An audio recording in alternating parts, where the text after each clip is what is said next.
नमस्कार मंडळी.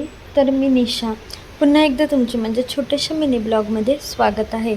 तर मी यूट्यूब चॅनल खूप वर्षांपासून चालू केलेलं होतं आणि मी त्याच्यावर व्हिडिओ देखील टाकत होते, पण आत्ता मी रिसेंटली सर्व व्हिडिओ डिलीट करून ते चॅनल रिफ्रेश करून पुन्हा नव्याने सुरू केलेलं आहे. त्याच्यावर मी आत्ता छोटासा एक मिनी ब्लॉग अपलोड केलेला आहे आणि आता हा माझा दुसरा एक मिनी व्हिडिओ आहे, ज्याला तुम्ही सपोर्ट करावी अशी माझी इच्छा आहे. आणि खरंच मला असं वाटतं की मी आयुष्यात काहीतरी ग्रोथ करावी आणि त्याच्या पाठीमागे तुमचा देखील माझ्या हातभार लागावा ही अशी माझी इच्छा आहे. आणि खरंच मला खूप छान वाटतं जेव्हा मी मिनी ब्लॉग वगैरे बनवते आणि मी माझं आयुष्य तुमच्याबरोबर शेअर करते.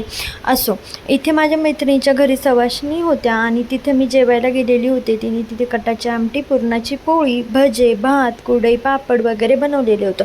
जेवण वगैरे झालं त्याच्यानंतर तिने माझी ओटी भरली आणि खरंच ही माझी मैत्रीण जिवलग मैत्रीण आहे. आणि मैत्रीण म्हणण्यापेक्षा माझी सख्या बहिणीसारखीच आहे ती मला. ही तिची छोटी बहीण आहे आणि तिचं डोकं मी माझ्या पायावर बळजबरीत ठेवून घेत होते. त्याच्यानंतर दुपारी पाऊस आला. दुपारी म्हणण्यापेक्षा संध्याकाळी 6-6:30ला खूप पाऊस झाला. गारा पडल्या, थोड्याशा गारा खाल्ल्या, पावसात नाचलो, मम्मीच्या घरी आलेली होते आणि अशा प्रकारे आजचा दिवस मी स्पेंड केला.